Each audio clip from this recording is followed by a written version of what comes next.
You're listening to Straight Outta Stratford 203 with Zach and Julian, the best sports podcast in Connecticut. Sit back and enjoy the ride in 3, 2, 1. Straight out of Stratford, slinging takes like Stafford, talking all the big games, have a beer right after. When it comes to the facts and the stats we provide, better know that our names will be up in the rafters. What is going on, guys? Welcome back to the Straight Outta Stratford podcast, episode number 18. I'm your host, Zach, along with my co-host, Julian. What's going on, guys? And what a week we had again. We are in full swing for every sport. This is one of the best times of the year going right now. We have baseball, football, hockey, and basketball all in swing. So it is a great time of year to talk about any sport that we all love to watch. So, Exactly. We actually have a little bit to start with the sport that's the closest to being finished right now, and that is the World Series. We saw the Toronto Blue Jays come back from down 2-0 in the series. That was pretty impressive, I'm not going to lie. Very, very To lose impressive. the first two games at home to the Seattle Mariners, who then you go back to Seattle where everybody thinks that they're going to easily sweep you in 4 games, to bring that to the 3 games, to take the first 2 games there and then lose the third. And win 2 in a row at home to clinch the series. I mean, yeah, that was an incredible series. Obviously I said in the last episode that I really wanted Seattle to win just because they had never made the World Series before. But you got to tip your cap to Toronto. I mean, that was very impressive. The fact that they also did that without Bo Bichette in their lineup. I know. And I'm going to do something that I never thought I would do ever. I'm going to tip my cap to George Springer. Oh. I mean, That's a big step. I'm proud of you. Thank you. I mean, obviously, I'm a Yankee fan. That's why. But at the same time, he was on the Astros and they were cheating. So it's not like you can say that what he did in Houston was all pure talent. It's true. Well, he is a talented player. anyway. But what I'm saying is, like, from his time in Houston, there were 1 or 2 instances where, well, one was confirmed and the other one was just presumably assumed that they were cheating. So for him to do that on a team that isn't cheating is kind of impressive. Well, like we've even mentioned before, you know that obviously he is a very good player too. A lot of people don't realize he's actually a Connecticut guy as well. I actually didn't know that. Yeah, he's from Milford, Connecticut, which is it's pretty crazy. So it was interesting to see how well he did during that whole series, but obviously the big guy that really stepped up for them was Vladimir Guerrero Jr. He had quite the series as well. He was kind of silent during the season. I'm not like silent, but like he didn't really, from the way that he's been producing in the postseason, you would think that he would be right up there in MVP talks with Raleigh and Judge. Yeah, no, you definitely could have saw that. Now, the funny thing is you did actually end up mentioning someone that was on a cold streak at one point, and then they came out and put up the best performance of possibly postseason history, and that was Shohei Ohtani. When you were talking about it last episode, I said, did say that last he was episode. slumping a little bit. He hasn't really played his best, and then comes out and hits 3 home runs in a game, and not only that, he goes 6 1/3 innings, 10 with strikeouts. 10 strikeouts, not allowing a single run in the game. So I don't know if maybe that was a jinx or you just, calling the shot or saying how it was, and maybe he heard you. I doubt he did, obviously, but just for the joke of it, we'll say maybe he heard you saying that and was like, all right, you want to talk that talk? All right, let me go out and back it up. But Vladimir Guerrero also played extremely well, too. like he did tell me to bet the under. And he went for the over. Yeah, well, his bookie did. But, Yeah. But, yeah, no, so that was quite the impressive comeback from the Toronto Blue Jays. Yeah. It's going to be a great series for them. The big thing I really do want to talk about that World Series, though, which is the big issue. Yes, I think I know where you're going with this. And that is? There has been several MLB insiders that believe if the Dodgers do win the World Series, there won't be baseball in 2027. Yeah, and that's exactly where I was kind of heading with it. So as of right now, you have the CBA and MLB and MLBPA, the Players Association. They currently have their contract expiring in December, I believe it's December 1st of 2026. Yes. And basically what a lot of the players and owners are arguing is they believe that there should be a salary cap implementation into the league. Now, obviously the owners are behind that because they feel like it would be beneficial so the games or the teams are closer. There's not as big of a gap between talent. Well, whereas the players kind of look at it and say, well, you're limiting the amount that we should be earning, so you're, kind of hurting us. Well, all I'm going to say about that, right, is I don't think, I said it before, I said I don't think there should be a salary cap, but what I think should happen is I know there's a luxury tax, right? And I know the Dodgers are very smart for what they did with their contract with Ohtani. Deferring all their payments. I don't think there should be a salary cap, but I think there should be a limit to how much money you can defer.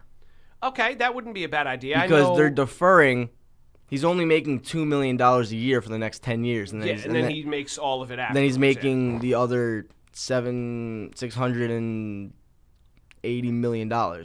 Yeah. So that's what, $68 million a year?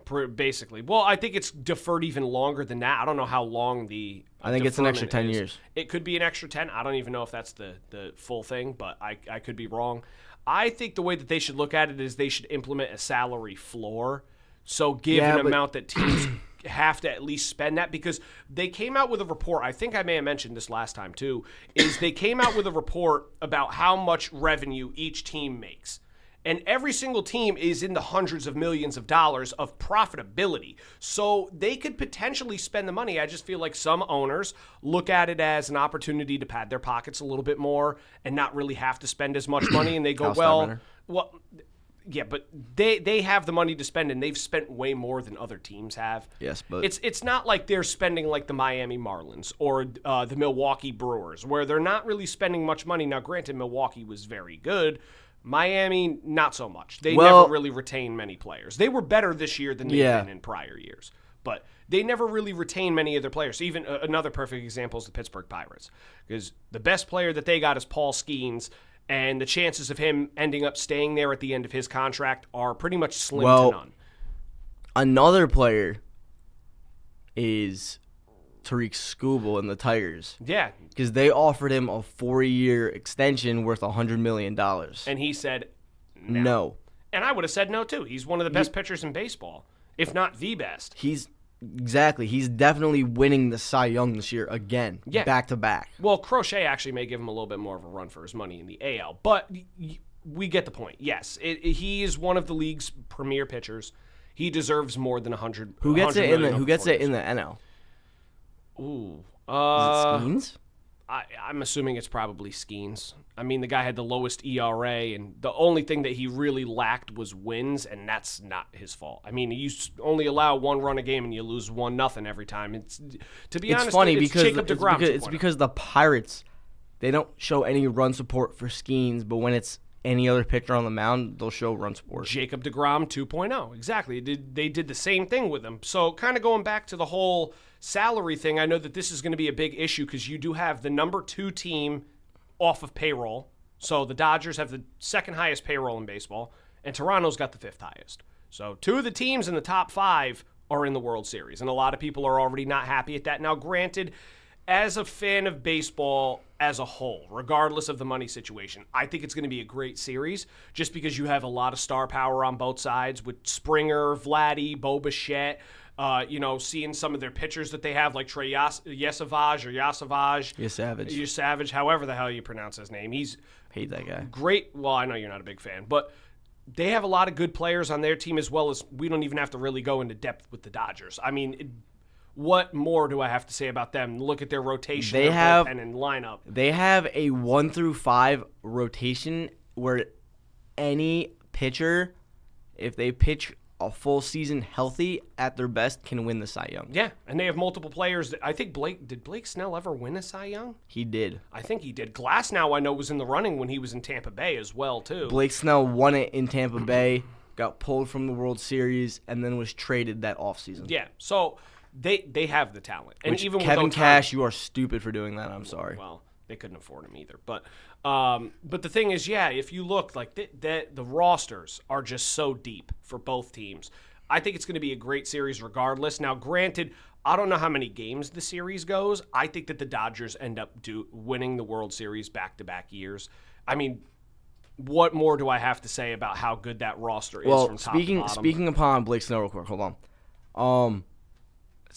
They couldn't afford him, yes, but at the time, right? He was still under contract. They didn't have to pay him. Well, yeah, no, I know, but and they chose to keep a guy who hasn't really pitched at all in the last 4 years in Shane McClanahan. I think that what they ended up doing, though, at least for the trade, was they tried to get as much value out of him as possible because they knew that going into his future years of his contract, if they couldn't re-sign him, he was going to walk, and you'd rather get something for him at the peak than letting him either decline or have him get better, and then you definitely don't get him back or get anything for him. Yeah, so that's kind of the way they went with it. An example of them doing that and being successful with it is them getting rid of Chris Archer at the right point. When Chris Archer was on the Rays, I mean, hold on, that's a poll that most people probably won't know because most people don't know, like, ball. Yeah. No, well, I don't want to say that because I don't want to offend anybody. But you said it. But most people who are like average MLB fans who haven't really watched consistently over the last 10 to 15 years won't really know that name. Yeah, that's true. But people who did will, and they will know that when Chris Archer was on the Rays, he was good. He was extremely good. He was extremely good. And then all of a sudden, out of nowhere, blockbuster trade sends him to the Pirates. What does Chris Archer do on the Pirates? Absolutely nothing. Falls off face of the earth. Yep. And, well, I mean, we've seen that happen with a couple other players throughout history as well, too. Yeah, so like Joey Gallo when he went to the Yankees. Trust me, it extends more than just those guys as well, too. But obviously, it should be a very good World Series. I'm kind of looking forward to seeing how it plays out. That does start tonight, so I believe the first game, is it in L.A.? I think it should be. No, it's in Toronto. Oh, it's in Toronto. Okay, so Toronto. I only know record. It's in Toronto. No, it's not better. Is it based off better record, I think or is it based off of best record remaining? So I believe that they do have the better record out of them and the Dodgers, so that is why. Because they were the higher seed in the AL. The only reason why I know it is in Toronto is because Jeff Passan tweeted out today. I think it was yesterday or the day before. Today, Shohei Ohtani is en route on a flight to Toronto. Yeah. Because when Ohtani was a free agent before he signed with LA, there were rumors speculating about a flight going from LA to Toronto, and people were saying, "Oh, that's Ohtani's private jet." Yeah, and they thought he was going to sign with the Toronto Blue Jays. Which at that I am so happy that he didn't. Hey, Toronto would probably end up in the World Series with or without. Obviously, they ended up without him too. No, so. but coming from a Yankee fan where we have to play Toronto, maybe like I don't know. I think it's 8 times a year. 8 times a year. Yeah, maybe it might be 12. No, they've reduced it. I believe it's 8 times a year now. 8 times a year. I wouldn't want to face that guy 8 times a year. Yeah, no, trust me, I don't think anybody wants to face him 1 time a year, let alone 8 times. Speaking baseball, real quick, something that we brought up last week that got confirmed. Not confirmed, but like speculated that it wouldn't be a shock if it did happen. I don't know who said it, but somebody tweeted out that Bryce Harper staying in Philadelphia is not a given.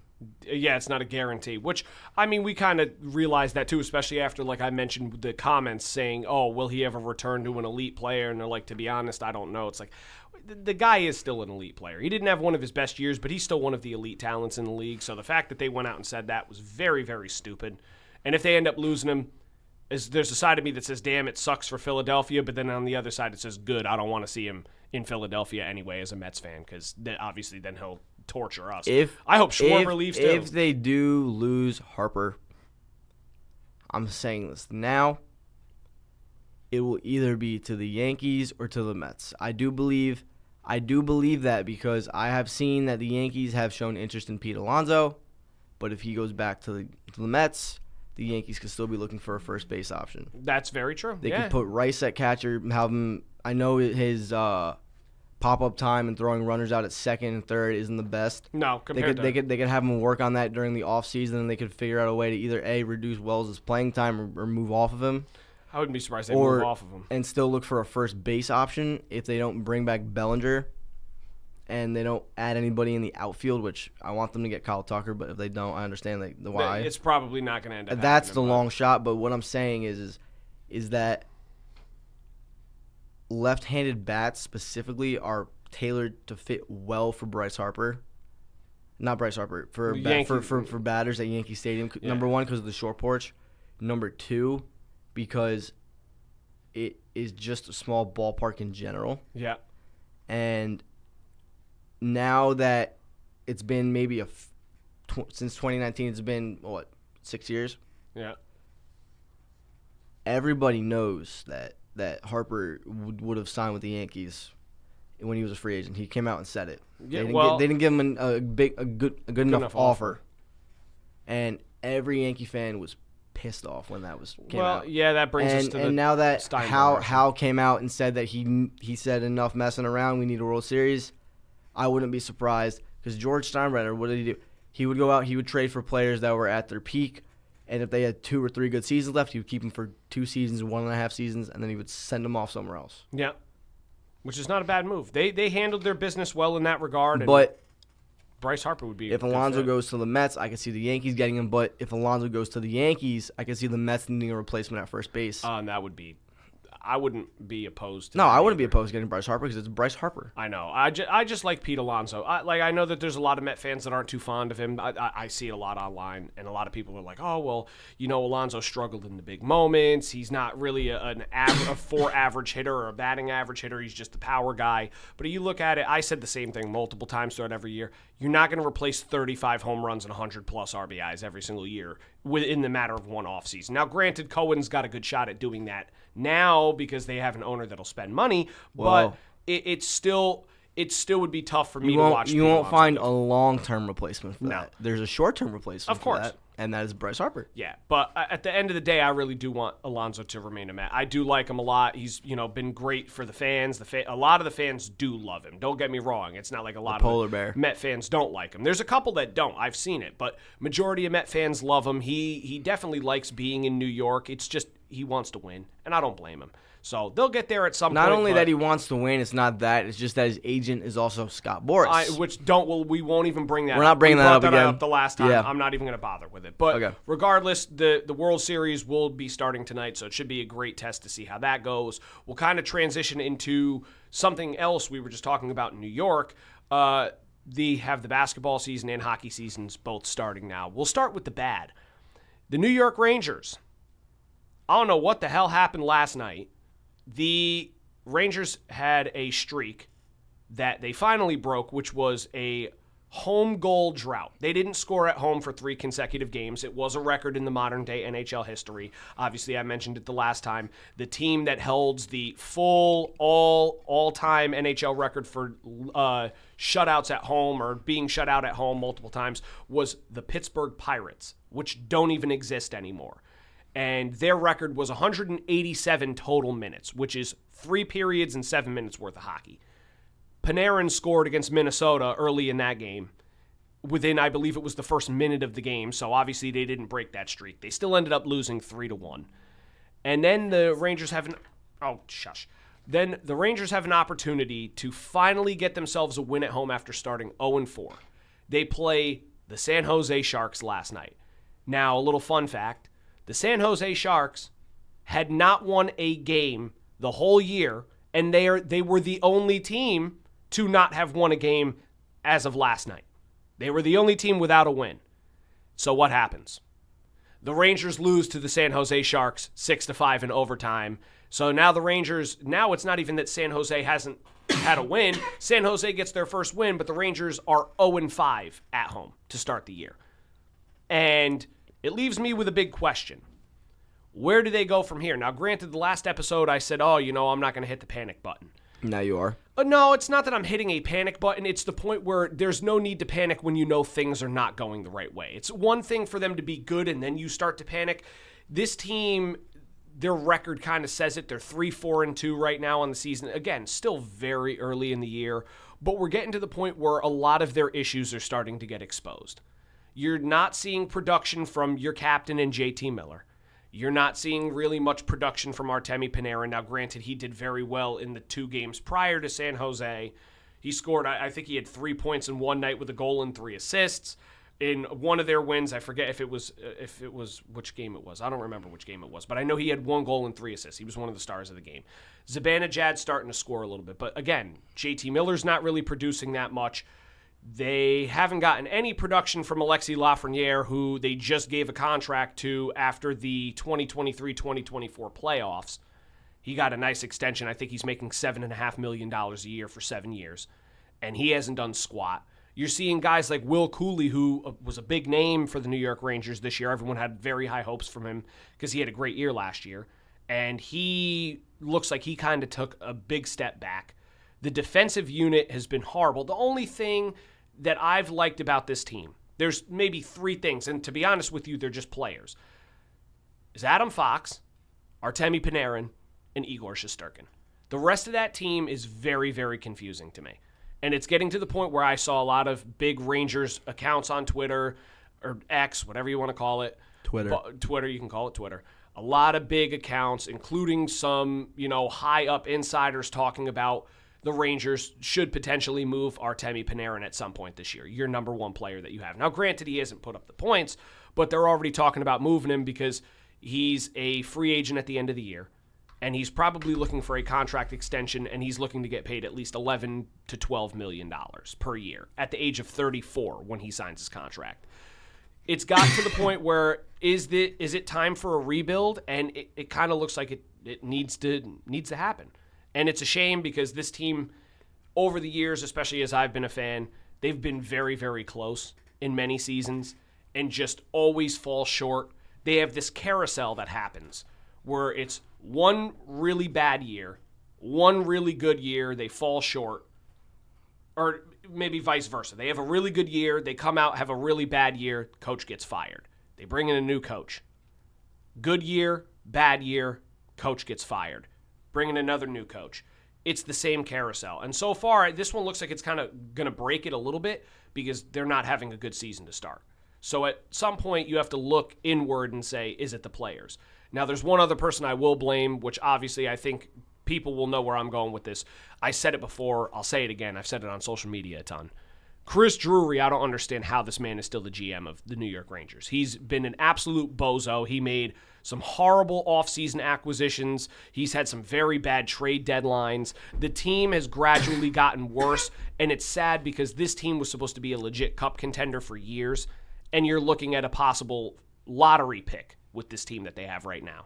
So if they keep going the way that they're going, it's not going to be long before I hope that they fire Drury, even though they just gave him an extension, so I doubt it.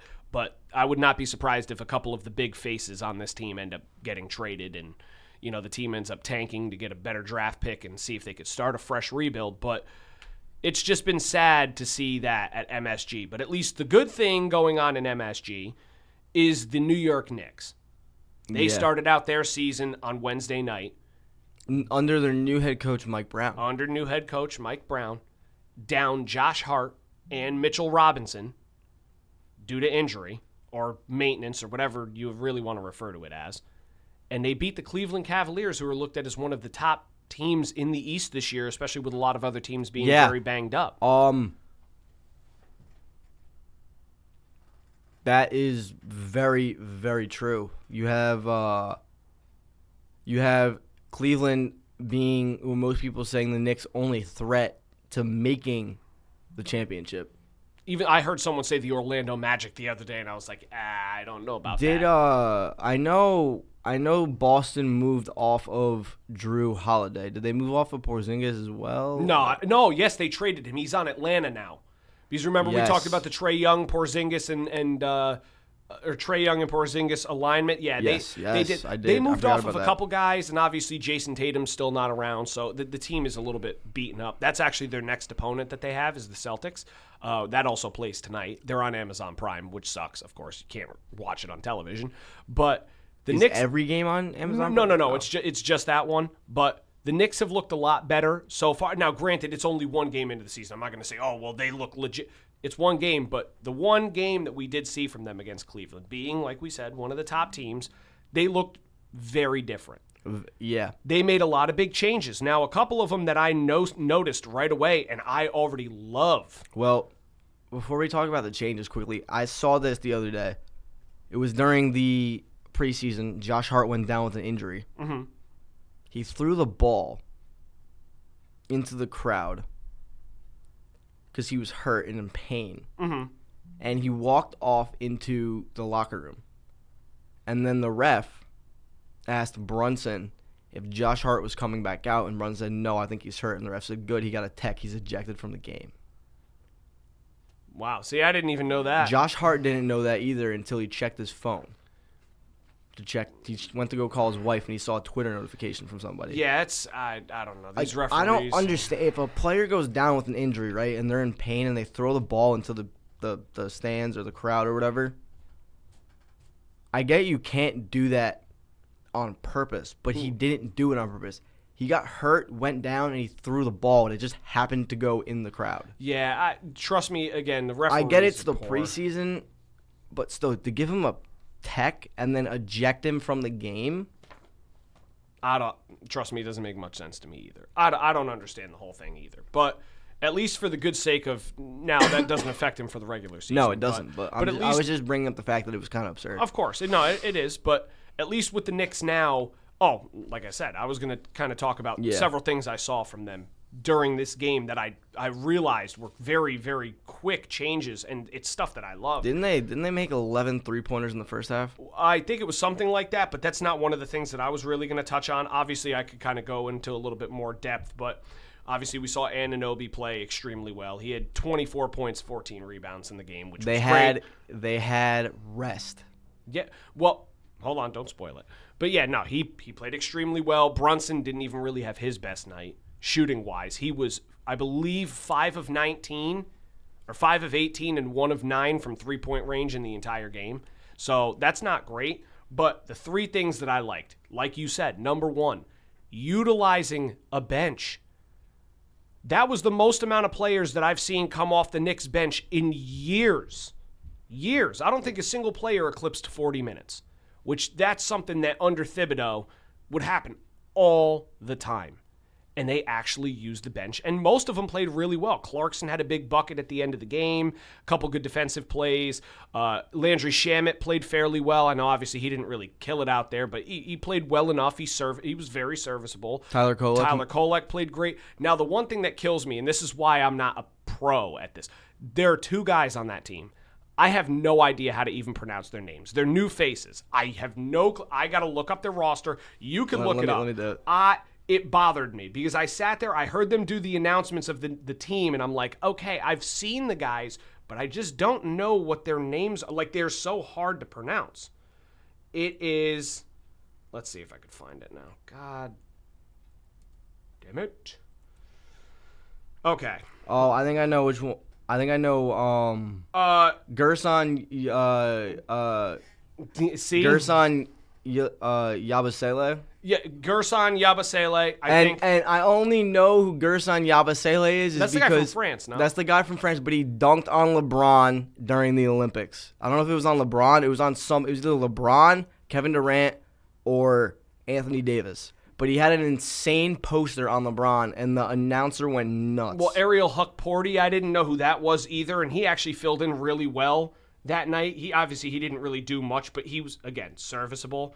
And then another new one, which I didn't realize, is Trey Jemison III. I've never seen him before. I don't know where they got him from. But I think, did they draft him this year? They might have. I don't know if he's a rookie. No, it says that he's played 64 games in his career. No, he's been a bounce-around guy. He's been in the league for a little bit. He played a couple games for Washington, for Memphis, New Orleans, the Lakers. But he didn't really do much either. Gershon Yabusele is. Yeah, that I knew of him. It's just his name is so hard to pronounce. But granted, Gershon Yabusele played okay. But the big thing for me is, like I said, going back to it, using guys off the bench. That was so impressive. Like I said, you never really saw that with the Knicks in prior seasons. So being able to see multiple guys that were in foul trouble or multiple guys that just needed the rest get pulled, and you put guys in off the bench and they filled in fairly well, that's number one of the great things that I saw from that team. Because what I'm going to say from when Thibodeau was the head coach, he was very, like, Brunson is our guy, play through Brunson. Yeah, that it was very Brunson reliant. So I'm not saying Brunson's not gonna eventually pick up. Oh, he will. The pace. But what I'm saying is he's not gonna. I wouldn't be surprised if he doesn't average as much as he did last year, only because he's not getting the minutes and he's not getting the ball all the time. That's true. That's very true. Because I think they hit 11 deep from 3 in the first half. And only one of them that went in, I believe, was from Brunson. And that was the first shot of the game. Yes. And then Deuce McBride had a few. Tyler Kolek had a few. Jordan Clarkson might have had one. No, I don't think Clarkson had any. I think he had 4 points, and both of them were. One of them was a dunk. I don't know if it was. There might have been Landry Shamet then. It could have been. But it was the players that you usually didn't see. And you didn't see Thibodeau put them in until they played against the Pacers last season in the playoffs. And that was way too late. And it wasn't even in the beginning of the series. They put them in a game where they had to win. They were down 2-0. Yep. They had to win. They put them in. And then the game after that, he didn't put them in because they won. Yeah. And then when they were down, they started Thibodeau used the assets off the bench when it was too late for them to make a difference. No question. And that's the big thing that I really liked about Mike Brown so far is that he actually utilized it. Now, again, like I said, it's only game 1, but that's a very good start. Because when you're using your starting lineup every game for 40-plus minutes and someone gets hurt, those guys are going to that's get worn. expected. Of course it is. And that's why I was shocked. But again, like I said, Mike Brown, very happy with that so far. Number 2 was the change in their defensive scheme that I noticed big time. So the thing that I saw was they utilized more full court press that sorry, wow, I just choked. Full court press, which they never really utilized as much. So you saw guys like Anunoby and Bridges creating turnovers at midcourt, which you never saw from them. And I was kind of surprised by that with the with that when Thibodeau was there, because it wasn't happening. No. And you traded for Anunoby, and you gave up two big pieces to get him. Absolutely. And in R.J. Barrett and Quentin... it wasn't Quentin Grimes. It was R.J. Barrett and... Emmanuel Quickley. Yes. That's what I'm thinking of. Yeah. And you got guys who were supposed to be everyday players in the lineup and rotation, and you sent them to Toronto to get OG Anunoby, and you brought him in not for his offense but for his defense, because that's what the team lacked. Yeah. But then you saw Anunoby pick up the offense with the Knicks. Yeah, he's been great for with Toronto. Anunoby was good offensively, but it wasn't as consistent as he is doing it now with the Knicks. And he was much better defensively. Yes. But now that the scheme has changed, you see the offensive numbers still there, but the defense is picking back up. And I believe if that can continue to happen, we don't need to go out and get anybody else. He will be the third member of the Big Three for the Knicks. Yeah, I wouldn't be surprised. And that's not even including Mikal Bridges. And then you have, this is what also is baffling, you have Mikal Bridges, who you trade, I believe it was like 5 first-round picks for, or something like that. 4 or 5. 4 or 5. Because not for his offense. You didn't trade for. You traded for. His offense is a good perk, but look at him in the playoffs last year. Was his offense really there? No, his defense was there. His defense was there. His offense, he struggled a little. He struggled with his offense in the playoffs. Yeah. And honestly, that was kind of expected a little bit, because under Thibodeau's scheme, it didn't really fit for him, you know. But the defense was always there, and Thibodeau didn't utilize that. That is very correct. And that's because, yes, he put him on Halliburton. Yes, he put him on Tatum. But you look back at the tape, he's not playing full court press. He's not pressing them. He's back maybe 2 or 3 feet with his arm in the air. He had 2 blocks. They weren't lucky blocks. They were good blocks, but you can't do that for an entire series because once they figure out that you're doing that, you have to change the scheme and adjust mid-series. If they find out that you're not going to press Halliburton, they're going to make him shoot. They're going to make him shoot half court, step back, or whatever. And Bridges, he's tall, he has a long wingspan, but he's not going to be able to reach. He's not going to get his arm up there all the way. That's very true. Yeah, and the thing that, like I said, is not even really that he was creating the steals himself by, forcing the bad decision making. I saw Deuce McBride do it a couple times at half court where he's or they're doing like full court press, and it forces them to make a play where Anunoby or Bridges just stepped up on their guy where the ball was going, and they'd walk right in front of it. Yeah, I mean, and take it right down court. Whatchamacallit? I believe it was Anunoby stole it at half court, passed the ball to Brunson. Yeah. And then Brunson threw it back to Anunoby, and Anunoby threw it down for a dunk. Well, that's what happened at the end of the game as well, too, that's how that ended up finishing off. You saw Cam Scatterbo get up and get excited. That was crazy, too. But like you kind of said, too, he emphasized, Mike Brown, before the season started, that he didn't want to use Mikal Bridges as the point of attack guy for defense every single time. No, and you can't saw do that. You can't. But what you saw is he started mixing some defensive matchups and putting Anunoby as well on guys like Donovan Mitchell and Mobley, which was very, very good. Look at what happened in the fourth quarter. Now you saw Donovan Mitchell in the game score 21 points in the third quarter. He finished with 31. He had 21 points in the third. He was held to 2 points in the fourth quarter. And that's based off of the defensive matchups. They started throwing some guys on him. He was switching between him and some of their bigs as well. But that's something that we never really saw under Thibodeau. It was mostly just Bridges in the 1 year that they did have him. But now you're starting to see him utilize the defensive talent that they have, base matchups differently based off of teams' offensive systems. But the thing that stood out is the rebounding and the speed, the urgency that they had going for loose balls. This team last year, when they had the ball in transition, they were very slow moving up court. They tried to keep a very slow pace. Yeah, because this team you want to not. know why they tried to keep a slow pace? Because when you look at most of the transitions, the only one that was hustling last year to get reboards and try and force turnovers when there wasn't any opportunity was Jalen Brunson. Yeah. And you look at the plays, and Jalen Brunson's always closest to the net, where he really shouldn't be. No, that should be he shouldn't be in the paint at all. That should be one of your bigs. Should be one of your bigs. Throw him right up to him. But right there. But this is my point. You have them going in transition. And Thibodeau's scheme is play through Brunson, so they have to go slow, so Brunson can get up the court and get the ball. Yeah. Now with Mike Brown, he's not just going to play through Brunson. It's going to be through everybody. Because he realizes that Anunoby can shoot a three-pointer. Mikal Bridges can shoot a three-pointer. Karl Anthony Towns technically can. It's not his primary, but he can shoot a three-pointer. Yeah, and with Mike Brown, I do think he's going to start telling Towns to stop shooting from the logo, or a few steps. If you're going to shoot a three, stand right behind the line. If you have to do a step back or take a few steps back, don't shoot from the logo. There were several times during the playoffs where Cat just chucked up a three from the logo. Yeah, I did see that a lot last year too. And what I'm going to say is that the fact that he's utilizing, because during the playoffs you saw Thibodeau start to utilize Cat, and you're like, okay, maybe he's finally realizing what. But then the next game, Cat went cold. Yeah. Cat's not a bad player. And then it resorted back to run through Brunson. Cat's not a bad player. No.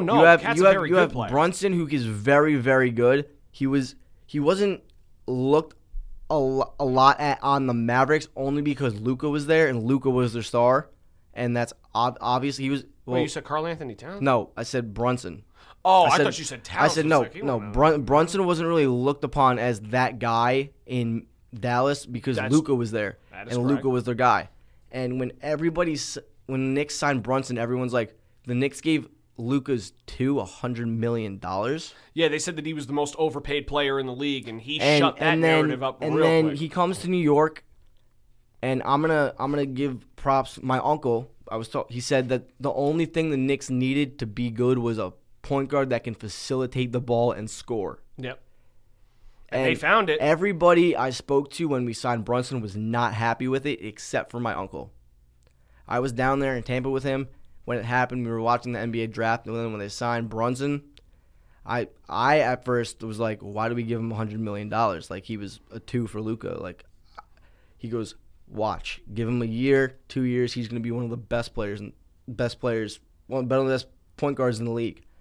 And he's not wrong. Hey, he wasn't wrong. Hit the nail on the head on that one. He wasn't wrong. So I'm giving him props. I give him a lot of credit if he called that as well too. He did.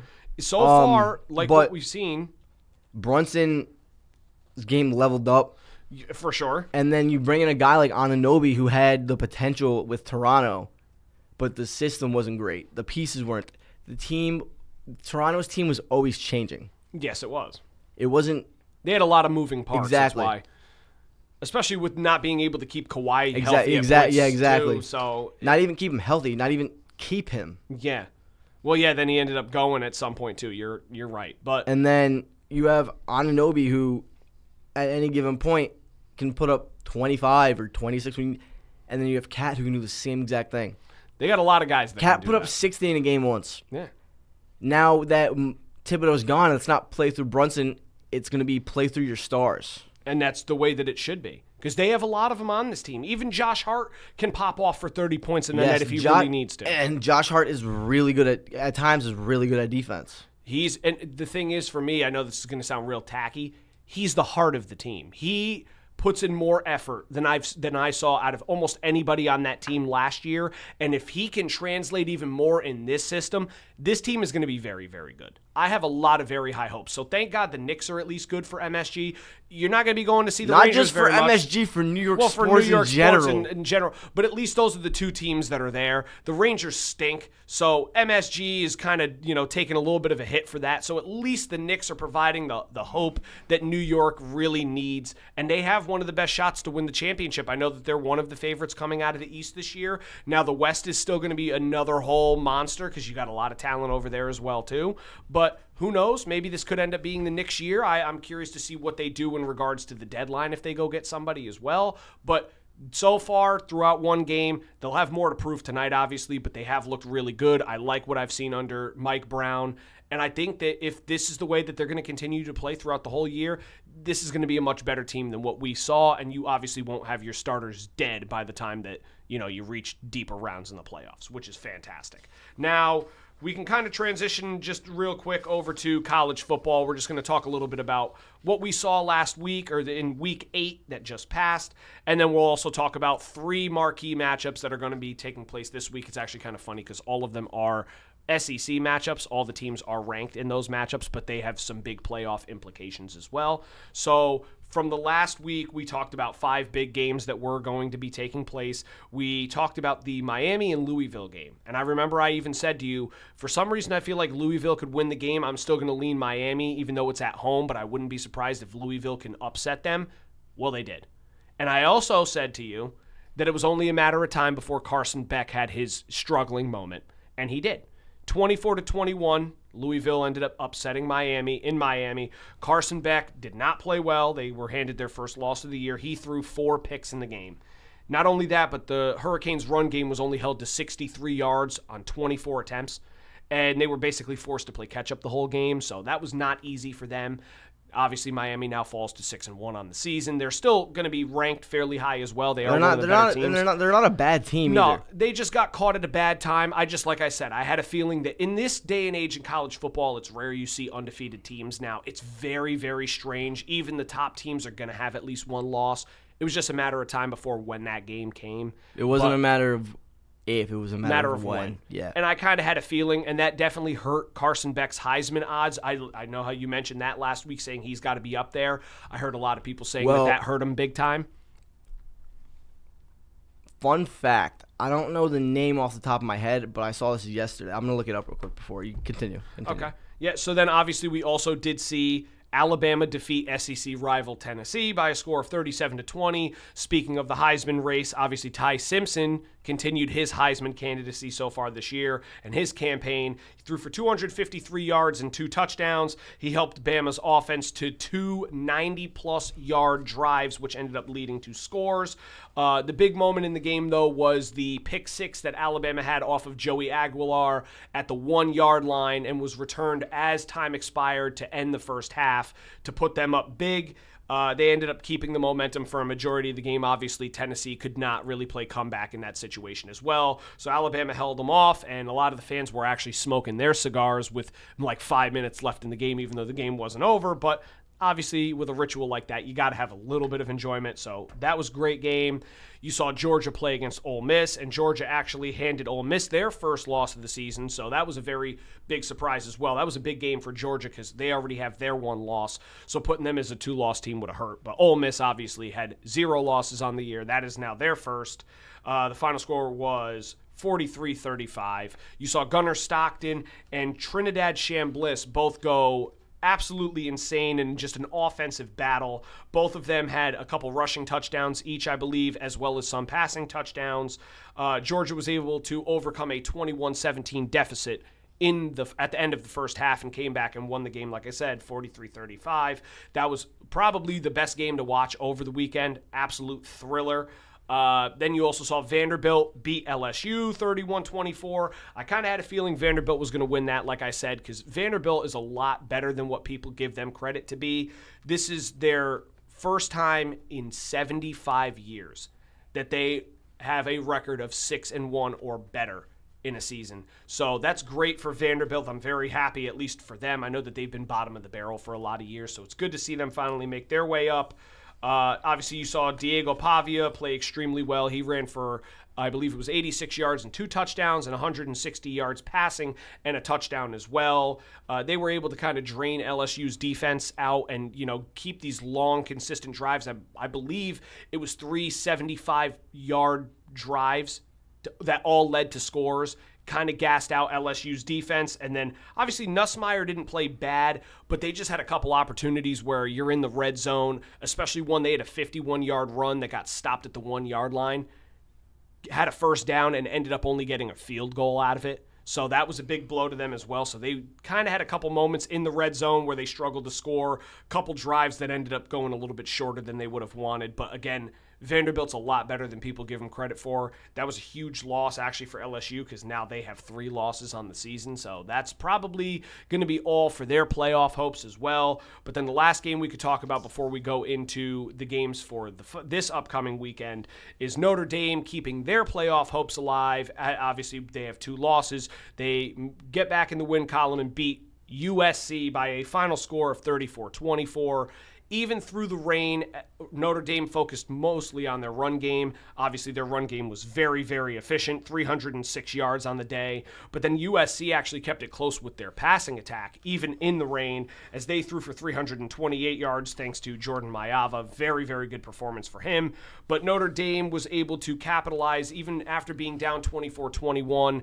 They had a 100-yard kickoff return for a touchdown to take the lead and the momentum back, and they were obviously able to pull away after that. So what I was going to say was you mentioned Carson Beck throwing 4 interceptions. I did. Now, there's only one quarterback in all of college football who has not thrown an interception this year. There's one quarterback who has not thrown an interception this year. Is it going to be the kid from UConn? It is the kid from UConn. What was his name? John It's Joe Fagnano or it's Joe Fagnano? Joe Fagnano, yeah. Yeah. I remembered I was talking to somebody the other day about it that UConn's been a lot better at They're at 5-2. Yeah, they're a lot better than what they were in prior years, and that kid has played extremely well for them. Fagnano has 1,918 yards, 15 touchdowns, 0 interceptions. And does he lead the country in passing yards right now? He may be up there. I don't know. I think he did at one point. I think he still may be up there because I think he was leading last week, and if he had another good week this week, I think I did say that last week. Yeah. So that was very impressive. That's great from him as well, too. I'm happy that UConn's actually contributing in football. Obviously, basketball's their number 1 sport. They're also good in hockey, too. But it's good to see them start to play a little bit better UConn is football. the basketball capital of college. I know. Well, for men's and women's both. Exactly. Yeah. That's why I said. That's why I just didn't say men's basketball or women's basketball. Yeah, that is the capital of college basketball right there. So it's cool to be a Connecticut native and get to witness that at least. Then obviously we can kind of talk about the 3 matchups this week. I won't really go into much detail because we do want to finish off with the NFL, which we just have. He does not lead the. Where's he sit? 12. That's still not bad. He's in the top 15. Not bad. Baylor's quarterback. Is this Baylor? Was that Baylor. Sawyer something? Sawyer right? Robertson, yeah. And then Duke's quarterback is second. Duke's quarterback? Daniel knows. Anyway, so the 3 matchups that we're going to see. And Maiyava is third. Well, I know he's up there as well, too. Okay, so the 3 matchups that we have this week that are going to be pretty popular to watch, or they should be very, very good games to watch, at least in my opinion, is you're going to have number 8 Ole Miss going to take on the number 13 Oklahoma in Oklahoma. Both teams do have 1 loss so far this year, so a loss for either program really could hurt either's playoff odds. So that's going to be a very interesting game. Again, SEC matchups are always great. Then you also have another SEC clash between number 15 Missouri and number 10 Vanderbilt. Again, both teams are 6-1 on the season, and they're both aiming to hopefully make a CFP push. So a win could definitely help them kind of move up. I know Vanderbilt's technically already in the playoff as of right now. They're the 10 seed. So right now they do look very good, but it could cause a little bit of some drama depending on whoever wins or loses that game. So that'll be another one that's very interesting to see. But then the other one that I will talk about is going to be Texas A&M versus LSU. I know LSU is looking to try and get back into the win column again, but they also do want to take Texas A&M down and hand them their first loss of the year, as that could definitely hurt.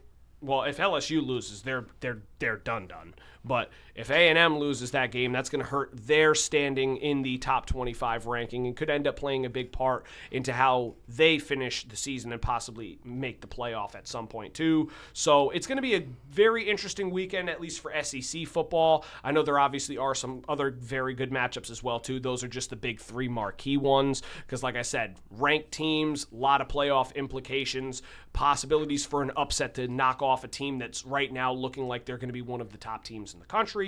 So it should be very interesting to see how that all plays out.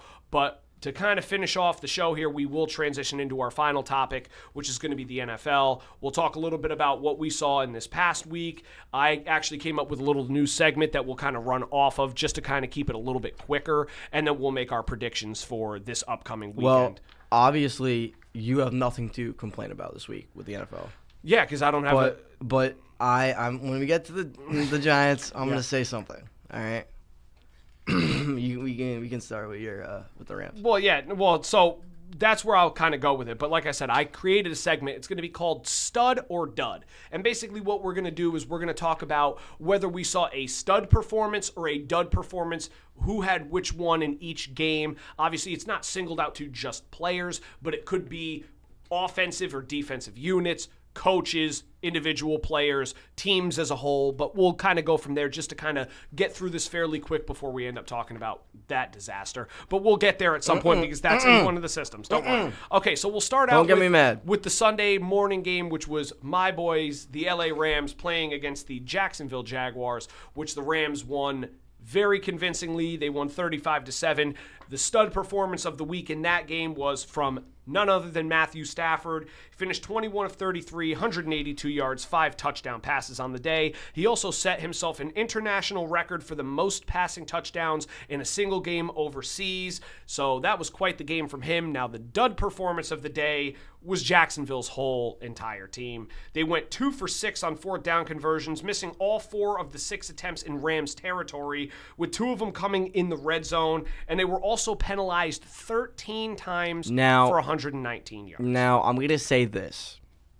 Although they didn't win, the Rams have a very, very good defense. Yes, they do. I'm not discrediting that. And a bright spot for Jacksonville is that Travis Hunter started to play well on offense. Yeah, see, I believe he had 8 catches, 101 yards, and a touchdown on the day. So he actually did play very, very well. I would have given him the stud performance of the day, but unfortunately his team did not win. It went to Matthew. But what I'm saying is, if you're a Jacksonville fan, which, again, fan base, I'm not trying to upset, but I don't think I've ever met a Jacksonville Jaguar fan. I've actually met a few of them. Surprisingly. I don't think I've met one yet. But if you're a fan of Duval, you lost to the Rams. They're a contender. They're not a bad team. Like, nobody expected the Jaguars to be where they are with their record this season at all. Still 4-3. You're still above 500. Nobody expected you to be there. And you have finally seen some promise from your second overall draft pick. Yeah. Which, hey, I'd take that.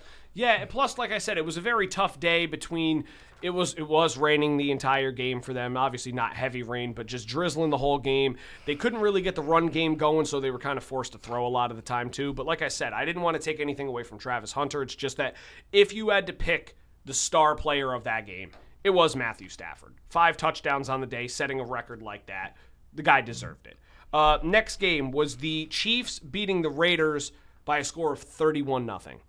Obviously, I think you kind of know where I'm going with this one. The stud performance of the game there went to the returning Rashee Rice. Yeah, he wasted no time in making an impact on that offense. Fantasy football pickup for me. Thank God I drafted him, stashed him on my bench. Anybody who said that, yeah, with the promise shown from Xavier Worthy, Rashee Rice isn't really going to do much. I forgot who came out and said it. It was a former NFL player. They said, it might have been Pat McAfee. It could have. He said, if you have Rashee Rice in fantasy football, or if you're someone in your league has him and they're not in a position to make the playoffs, go get him and start him because he's going to go off this week. I am telling you. I started him. Yeah. And he had 7 catches, 42 yards, and 2 touchdowns on the day. And obviously, like we all know, he made his season debut, picked right up where he left off. That was a great showing from him. Obviously, we finally saw Geno get benched, too. Thank God. And Ashton Genty came out, and I think he said that for a while, the culture in the Raiders organization has been a losing culture. Well, I also said this to you a couple weeks ago. I think that when Aiden O'Connell comes back, Geno Smith's job is gone, and Aiden O'Connell starts the rest of the season. I think Kenny Pickett should start. No. Aiden O'Connell's the better quarterback. I'm sorry about that. No, I meant like right now. Well, yeah, right now. But O'Connell comes back, I believe, after their bye week, which is this week. But if O'Connell doesn't come back after their bye week, I don't think Geno Smith should. I don't think so either. But I was going to give him the dud performance of the week, but I had to give it to the whole team. I mean, they had 95 yards of offense total and allowed 434 yards defensively. They played awful. They are one of the worst teams in the NFL right now, without a question. Geno looks like he completely forgot how to play football going from Seattle to Las Vegas. Looks like they wrote him off again. Yeah, they wrote him off, and people said, oh, everyone wrote me off, and they ain't calling back. But guess what? We wrote you off again. You stink. So yeah, they wrote you off. You didn't write back. We wrote you off again. You signed your signature this time, buddy. Yeah, you signed it that time. He was horrible. Game 3 of the week was the Browns beating the Miami Dolphins 31-6 in Cleveland. Obviously, the stud performance of the day there goes to Quinshon Judkins. And I said it. I predicted it. I said there's not going to be a lot of passes thrown. It's going to be a lot of rushing attempts. Well, there still were a decent amount of passes thrown, but we'll get there. Because there were 50-mile-an-hour winds, and I'm going to say this. I was kind of shocked that A-Chain didn't really do more than he did. Well, there's a reason why, and we'll get there as well. Yeah, because Tua sucks. Well, again, thank you. So Quinshon Judkins had 25 carries, 84 yards, and 3 touchdowns. He made his case even more so, not saying that he'll win it, but he put himself in the conversation more for Offensive Rookie of the Year. The dud performance of the day is Tua Tagovailoa. No, Tua turn the ball over. Turn the ball over, Tagovailoa. Same thing. It's basically the same name. He finished 12 of 23, 100 yards passing, and 3 interceptions. He got benched in the fourth quarter for Quinn Ewers. However, he's still the starter, supposedly, for this upcoming week. So, Dolphins fans, I pray to you. I'm so sorry. I'm gonna say this. Judkins is an absolute stud. Yeah, he's a monster. He's a monster. A-Chain, also a monster. But I'm gonna say that I'm happy because I traded for Judkins in fantasy. And after I traded for him, he got 14, and then the next week he got 2. I almost benched him last week. I would have lost. I started A-Chain and Judkins, and I expected both of them to at least get 15. A-Chain got 12. Yeah. Judkins had at least 28. Judkins had for me 25. I also had him starting in my other league too. But yeah, he went bananas as well. Then we'll move on to the Patriots and the Titans game. We all kind of saw this one coming. Patriots handled business. They won 31-13. Walked up and down the field with the Titans. Now, the Titans did actually hold a lead at some point in the game, but we knew that wasn't going to last. Obviously, the stud performance of the day there goes to Drake May. 21 of 23 passing, 222 yards, 2 touchdowns, 8 carries, 62 yards. And the crazy thing about it is, Drake May set a franchise record for the best completion percentage in a single game. And you also had Tom Brady. Is it Thomas Edward Patrick Brady or something? It's something like that. Yeah. But Tom Brady was in that organization, and he even had a higher completion percentage in a single game than Brady. Brady, I think, was like 89-point-something%. Drake Mays was 91.3% completion rating. And he put himself even more into the MVP conversation now, with that. With that being said, and with how the Patriots are playing, there is no excuse for why an NFL team did not offer Mike Vrabel a coaching position last year. I don't understand. Whether it be offensive coordinator, defensive coordinator. Well, not offensive coordinator because he's a defensive-minded coach. I would actually go this far, though. I head coach. Say that he should actually be in the running for Coach of the Year. I don't even think I said his name last week. No, you didn't. And I feel really stupid. So sorry, Sean McVay. I love you. We know you're a great coach. I wouldn't even put Mike Vrabel over. Mike Vrabel is a great coach. You look at Mike Vrabel, and he's like, you saw his last few years in Tennessee, and they were god awful. They were like bad. That wasn't his fault. That wasn't his fault. You look at the culture. It wasn't his. You see the coaches that have been there since him, and they haven't done anything to make it any better. No, they have not. They have not at all. And the thing is, he has turned that Patriots culture around big time. Obviously, Drake May. Everyone says, "Oh, well, the sophomore slump." Where's Drake, his sophomore slump? He did not have a sophomore slump at all. He's been fantastic for them so far this year. Things are looking very bright for New England's future with him. The dud performance of the day, I hate to give it to the guy, but it's Cam Ward. 25 of 34, 255 yards, a touchdown and an interception, but he also had a fumble, which killed them. They ended up returning that for a touchdown, and he had a QBR of a 19.4. Horrible. He leads the league currently right now in fumbles with 5, and that's starting to become a big issue. Obviously, like we said, we know it's not fully on him because he has no supporting cast at all. I believe Tyler Lockett's also a free agent now. He requested to be released from the team. Did. So not only do you lose one of your vet and better receivers now, they just don't have the help for him. So as much as he got the dud performance of the week for them, he really shouldn't have, but obviously he had to give it to somebody, and I wasn't going to give it to the Titans' whole team there in that situation because they actually played fairly well in the first half. It's the second half the Patriots kind of pulled away. So then we go on to the battle of mid. Well, not the battle of mid, but one of the battles of mid versus trash, and that is the Panthers. Hold on. I'm going to say this right now. The Panthers have all the pieces. I just think it's the coaching that's not right. It could be. Well, I think there's still a couple question marks for pieces as well, too. Not singling it out, but the O-line is still not very good. The O-line, Bryce Young is good. Tedero McMillan is a good receiver. You have Xavier Legette, who's finally looking like he's starting to be who they drafted. Yep. Well, we'll get there. Chuba Hubbard, Rico Dowdle has been pretty good. Took his job, yep. But you have J.C. Horn finally being a great defensive player. The defense is looking great. I do know a few Panthers fans, and I'm not going to lie, they don't really I don't see them making the playoffs this year, but if they keep playing like this and getting better.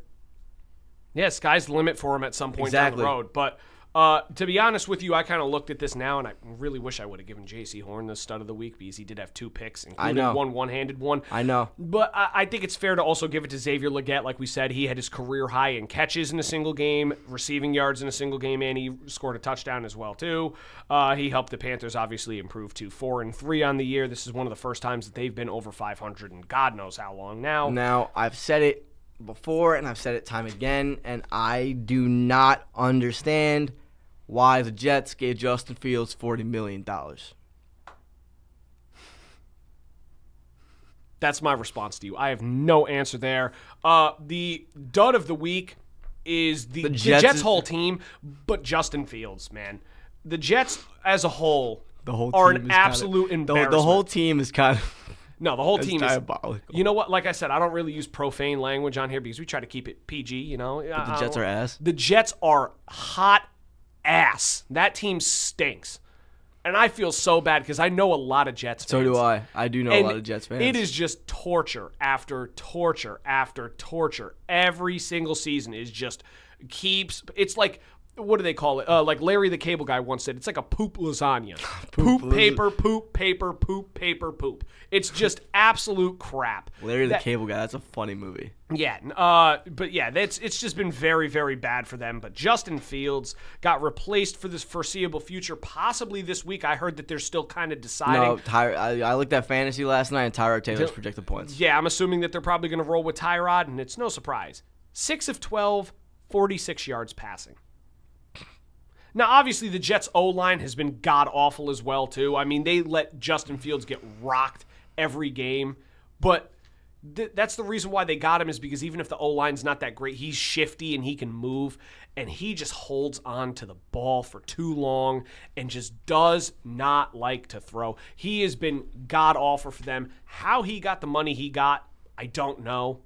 It's beyond me. So all the Jet fans out there, there's only 2 words I could say to you. I'm sorry. Your franchise sucks. Your ownership is god-awful. Your coaching, I mean, I'm not going to blow it or blow up on Aaron Glenn, but... Well, I'm going to say this. Oh, God. It's not about the Jets. It's about what the NFL said about MetLife. NFL, I saw this the other day. I don't know if it's true or not, but NFL came out and said that they're not going to do anything about the turf at MetLife because it is the stadium that has the least amount of injuries in the league. What? Okay, that might be true. That might be the stadium where players get injured the least, but the injuries that happen there are worse than injuries that happen at any other stadium. I was going to say, what games are they watching? What games are you there? The injuries that they have there are all ACL, MCL, like knee damage. Exactly. Like very bad knee damage. But what they're saying is there's not a ton of injuries there to the point where they have to change the turf because other stadiums have more injuries happen. But when you get injured at MetLife, there's probably like a 90% chance you tore your ACL, MCL. I can't believe if they actually broke your ankle. Did say that. Shame on you. You know what? I'm gonna look that up right now. Okay, you do that. We'll move on to game number 6, which was the Bears defeating the Saints 26-14. The stud performance of the week surprisingly goes to the Bears defense. They had 4 sacks, 3 interceptions, and a fumble. They stepped up only, faltered really on 2 drives later on in the game, but Spencer Rattler got sacked 3 times and had a forced fumble on the first drive of the game. Dud of the game for me was Alvin Kamara. No. It says on CBS Sports, it says NFL executive pushes back against MetLife Stadium turf injury concerns. It's playing really well. The field surface at MetLife of the New York Giants and Jets has been criticized in the NFL, but the vice president, Jeff Miller, said Tuesday that the artificial turf is not causing an influx of injuries. Miller said despite conversation around the league, it actually had one of the lowest injury rates across the league in 2024. No, my God. I'm not even going to comment on that. These people are morons. And then it says 90% of players prefer to play on grass than artificial turf, the Jets say in 2023. Yeah, Former Giants wide receiver OBJ made his thoughts known following the neighbor's injury. And he fractured his ankle in 20. I'm telling you, they just don't care. They don't care. They hope every player gets hurt. It's so stupid. Every field should be grass, not turf. But MetLife has taken so many ACLs and Achilles. It's stupid. He said the NFL's injury data in 2024 showed that MetLife is the 9th best in terms of low extremity injuries in Lower extremity injuries? Lower extremity injuries, and is first for visiting players. I don't know what stat book they pulled that out of, but they're full of crap. I'm sorry. I don't speak profane language either on this, but they pulled that stat out of their ass. Yeah, that's BS. That's horrible. That kind of threw me off track a little bit. Wow, those people are idiots. You said MetLife and the Jets, and it's fair that you brought it up. Alvin Kamara was my dud of the game, going back to the Saints and the Bears. He had 11 carries, 28 yards, 3 catches, 1 yard. Kamara overall just had a rough day and only averaged about 2.5 yards per carry. Now, again, it's hard to blame him when they're probably just stacking the box knowing that he's their number one option and they're going to use and abuse him in that scenario or in that game. So they probably just game planned for it. But obviously you have to recognize when it was a bad day for him. And it just was not one of his best days. I'm not going to sit here and say he's a bum because he's been very good in his career. So just that day was not one of his best. Eagles, Vikings, we saw the Eagles get back in the win column as well. They won 28-22 in Minnesota.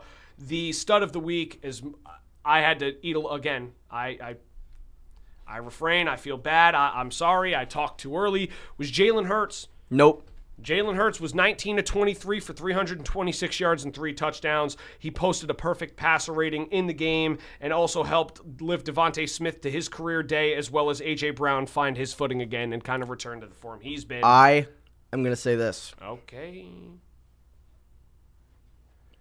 The Vikings defense their defensive line is okay. Their secondary, terrible. Yeah, well, they just have not had a good couple of games, and obviously we also saw that they played last night as well too, and they got absolutely throttled. I don't know if the NFL is doing anything about this, but I saw on social media that one of the defensive backs from Minnesota got a lot of hate after one of the games. Somebody just started it was Isaiah Rodgers, I think. Yeah, he used to be on because he used to be on the Eagles. Yes, no, but somebody sent him a lot of DMs, and they said, he was terrible. They never should have picked him up. They called him racial slurs. And he posted it on his Instagram story. I don't know if the NFL did anything about that to the person who said it. They probably will. But that shouldn't happen. That's just being said. Like, if you're seeing this, okay, I'm not going to lie. I did, I've sent a DM to an NFL player calling them a bum, but it was I think there's a lot of people but it was Sam Darnold when he was on the Panthers. Did you actually send Yes, him a DM? because my quarterback in fantasy was hurt that week, and he was putting up 19 points consistently. So I pick him up because he was playing the Giants, and he put up 5 points. So I DM'd him and I called him a bum. I know somebody who got blocked by Trayvon Diggs because he said he's only good because quarterbacks don't know how to throw the ball. And yeah. But what I'm saying is that you can say stuff to NFL players, but if there's a line that you cross, and you shouldn't cross it. Yeah, that was very stupid. I didn't even know that happened like that. That's bad. That's really. But what bad. I'm gonna say is that the Vikings secondary is terrible. Yeah, it has not been good the past couple of weeks. First couple of weeks they were. It made Jalen Hurts look better than he was. You're also a Giants fan. I am a Giants fan. Bias. No, but there's bias here, but there also isn't bias here. Because look, people saw that game and they're like, oh, the Eagles are back. They're not. You look at what A.J. Brown said after the touchdown. He said, that's what happens when you throw me the ball. He got production, but he's still not happy with Jalen Hurts. He's still not happy with how the team is using him. And usually when a player is not happy with how a team is using them, he becomes a cancer to the team. Yeah, I'm not going to say nothing on that. Because I'm not saying you're wrong. Because you're right. That it is true. But the Eagles can continue to win, and the problems could continue to get worse. But it won't change anything unless everybody on the team is on the same page. Yeah, no, you're right. And I think the big thing that kind of said it, like I said, was the Chargers throttled them the other night. The Vikings actually kept it really close with Philadelphia. I actually threw a touchdown to T.J. Hawkins. Yeah, exactly. The should have been called too. The Vikings, yeah, that was a catch, by the way. I know it was. I was very surprised. The Vikings were in a toe-to-toe game with the Eagles, who were supposed to be the clear favorites to go back to the Super Bowl. They lost to the Broncos. They lost to the Giants. They beat. No, wait. They lost to the Broncos. They lost to the Giants. They beat the Rams. They beat the Rams. No, but like in back-to-back weeks, they lost to the Broncos, Giants, and they just beat the Vikings. Yeah, coming off their bye week. I believe. Yeah. No, I think the Vikings were coming off their bye week, not the Eagles. No, I thought the Eagles did. No, because the Giants played third on. Oh yeah, it was. That was coming off of their bye week. That was coming off their bye week. But yeah, no. Again, I just felt like he played extremely well that game. Now, granted, I'm not going to say anything about Minnesota's defense, but you got to acknowledge a perfect passer rating, 3 touchdowns, 320 yards on less than 20 completions. It's pretty impressive. Obviously, the dead of the day goes to Carson Wentz, which he. No, the Eagles weren't on their bye week. I thought they played the Giants the week before on Thursday Night Football. So they didn't play on the Sunday. Oh, yeah, that's right. Okay. I'm telling you. You had me confused. I was like, what? I'm sorry. I confused you. It threw me off with the way that the schedule is. I hate what they do the Thursday night and then all the way to the Sunday because it makes me feel like, oh, maybe they didn't play on Sunday. Yeah, because I was trying to figure out, I'm like, the Giants played the Eagles, and then they didn't play another team before they played the Broncos. Yeah, no, they didn't. No. So they lost to the Broncos, lost to the Giants, and they almost lost to the Vikings. That says something. Yeah, it does. I mean, they're like I said, I'm not saying that the Eagles are back, but you got to at least. I know you're not saying the Eagles are back, but like Jalen Hurts put up numbers like that because the Vikings secondary is not good. Yeah, no, it has not been good, and especially under Brian Flores, I thought that the defense was going to be much better as well too, because they were earlier in the year, but they just haven't been. The Eagles' offense is good. Yes, it's finally being utilized properly, but the struggles are going to continue. The defense. Like, they're playing the Giants this week. Yes, there are players banged up. Like, if Drew Phillips doesn't play or Paulson Adebo doesn't play, and we have Deonte Banks in the secondary, they're going to get absolutely destroyed. The Giants aren't going to win the game, but if Paulson Adebo plays, if Drew Phillips plays, if Tyler Nubin plays, if Brian Burns plays. What about Cordell Flott? Cordell Flott's not hurt. Did they just pull him? What happened? Last week, he was in the entire game. Did he? Somebody else said that there was somebody else. Was it Javon Holland? Javon Holland got hurt. Yeah, that's who it was. Okay, Javon there Holland, was somebody that I remember that they said they got. I don't know if Javon Holland doesn't play, because I remember Paulson Adebo went out, Tyler Nubin went out. I don't know if Drew Phillips went out or not. He might have went out for like 2 or 3 plays. So it was Tyler Nubin, Javon Holland, Brian Burns. Another one of their like linebackers, but I will talk about that in a little bit. But like if they don't play, the Eagles' offense is gonna walk the field with the Giants, especially because they're in Philadelphia. Yeah, I can. But if they play, which Brian Burns will probably play, but if they do play, Paulson Adebo too, I didn't say him. But if all those people play. It's not gonna be. It's gonna be similar to how the last game went for the Giants and the Eagles. Yeah, I could see it, but we'll get down to that point as well too.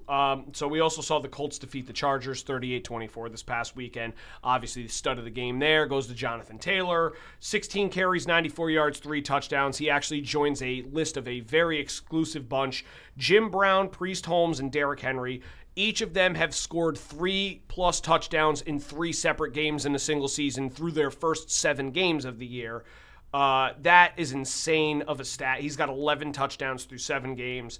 And I would not be surprised if not only is he in the running for Offensive Player of the Year, MVP, he may be in the running for MVP, which I know it's very rare that a running back gets it. It's every year. It's one. There's this one player from every position group. One receiver. Like I said last week, or was it last week or was it 2 weeks ago? They have to give, and it wasn't my opinion. I was watching YouTube. I believe it was an MMG video, and he said it. But like, it was a great point. And they have to make a separate award for quarterbacks.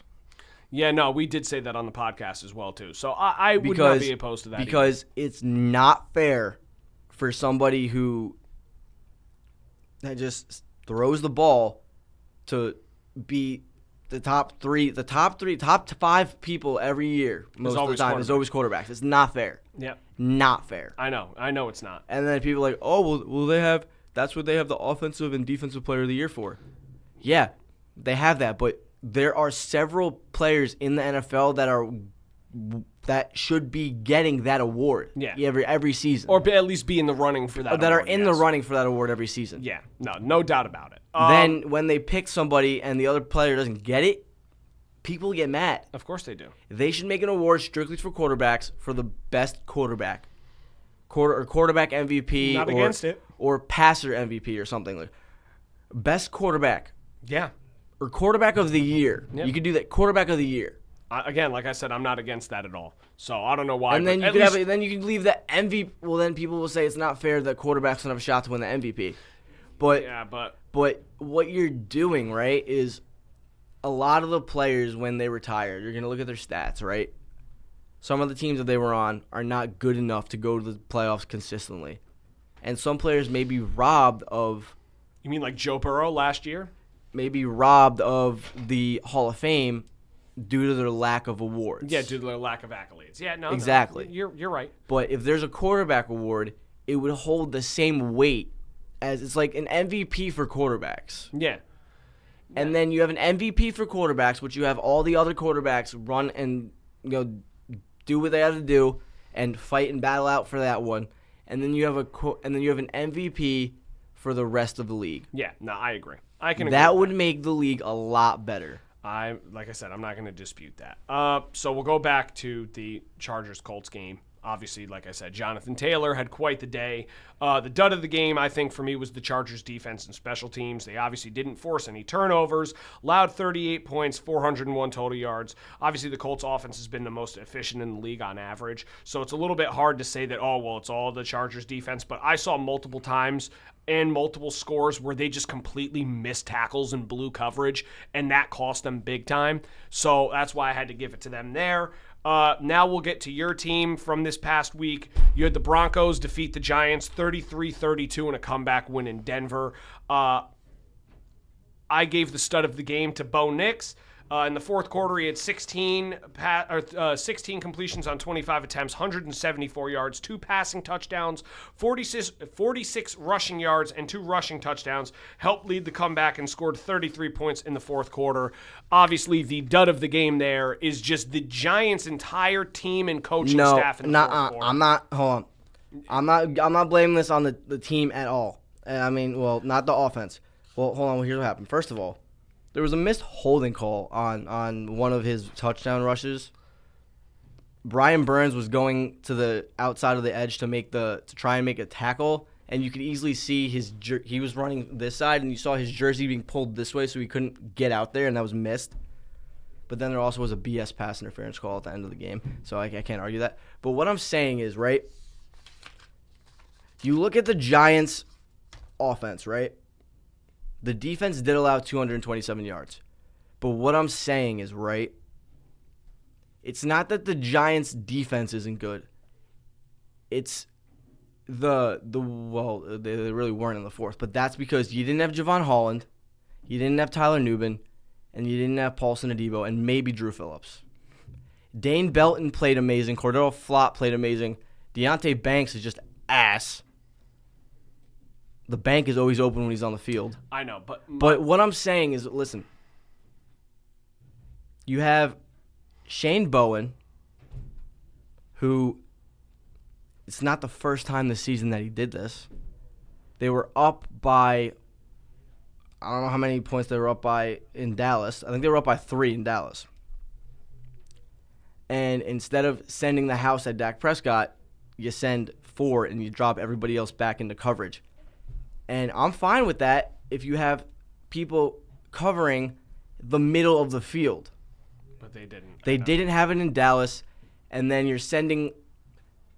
you've had 3 players from the Giants' defensive line come out and say they don't believe in Shane Bowen. One of them came out and said he wasn't critiquing Bowen, but I think he was. Brian Burns was mad after the game. He was yelling on his way back to the locker room, I can't believe we dropped 8 in coverage and rushed 3 on the last drive of the game. He was upset. He was angry. Well, yeah. You've had Kayvon Thibodeau and Dexter Lawrence both say they had to speak to Shane Bowen about giving them more plays and opportunities for them to actually rush the passer instead of dropping everybody back in coverage. The team's defense isn't. I'm not saying Shane Bowen's a bad defensive coordinator, but the team doesn't have enough depth for him to use the defense how he wants to use it. You're right. Yeah. Now, I'm going to say this. Granted, there were a few plays on offense that could have been better than they were. Like when the Giants were up by however many they were up, they were before the last drive of the game, 3 drives before that, all the Giants did was run the ball in first, second, and maybe third. I don't even know. You look at what they did in the first 3 quarters. You have the Broncos defense, which is supposed to be one of the best defenses in the NFL, and you had a lot of Broncos players talking a lot of smack to say, "Oh, Jackson Dart's not going to do anything against us." Jackson Dart, a lot of people are blaming the loss on him. It's not his fault. He is a rookie. A rookie is expected to make mistakes. That interception, yes, it could have been prevented, but he didn't have enough time to set his feet in the pocket because it was collapsing. But he had the right idea by trying to maneuver out of the pocket. He had enough because it wasn't bad pass protection. They were giving him an opportunity. But when he went to maneuver, somebody else slipped through and prevented him from setting his feet, and that's why he threw the ball the way he did. Now, here's my thing. I'm not disputing it. I know, obviously, you could talk about this all day. I do can. want to make sure that we can get through everything. I don't want to keep it for 2 hours. No, I know. But my thing is, I wasn't necessarily blaming Dart or the offense. I'm just saying as a whole, the collapse in the fourth quarter, the missing of the 2 extra points, allowing them to come right back downfield and kick that field goal in 2 plays to win the game. There's a lot of blame that can be thrown around. It's hard to single out just one person, so you got to give it a lot of people. I could blame Dayball. I could blame Bowen. I could blame their defense. I could blame the pick was not pretty either, but I'm not going to say that was the biggest part of the game. If you look at Jackson Dart's stats, hold on. I know. Aside from the Saints game, right? Because that game was just he didn't really play well. But every single game he's played, his stats have gotten better. Oh, no doubt. And I'm not. That's what I'm saying is it's not Dart. I'm not saying it's Dart, but what a lot of people were saying was when he played against the Chargers, he only threw for 100 and something yards, and then he had the terrible game against the Saints, And then he threw for 196 yards against the Eagles. People are like, "Oh, it's the Eagles. They're struggling." You look at the Broncos. He put up 280-something passing yards against the Broncos. Yeah, and it was never. And he had a rushing touchdown. A lot of people are saying that as much as this loss is tough on the Giants fans, I was upset because you had a 19-point lead going into the fourth and you blew it. But I am very, very satisfied at the spot we are in for our quarterback. I had to sit through several years of Daniel Jones, and then when Daniel Jones got hurt, you had Mike Glennon. Yep, and Tommy DeVito. I liked to watch Tommy DeVito. He was kind of fun to watch. Yeah, he was fun to watch. Tyrod Taylor wasn't bad either, but Mike Glennon. Yeah. Now, listen, like I said, I don't want to cut you off again. I get it. I understand where the frustration comes from, and they have been much better. It's just that if I'm going to give a dud of the game, it's got to be them in the fourth quarter because that was not the Giants that we saw from the first 3. I know it is not. But another thing, right, goes to show you that rumors are saying that they are looking for a receiver in the market. They just signed Ray McLeod. If they don't get another receiver, I'll be mad. But it goes to show you that yes, they have Wandale, but they're going to have to pay him at the end of the season. Mm-hmm. They go get another receiver who's under contract for maybe an extra season or another 2 seasons. They can benefit. Unless they draft somebody. Unless they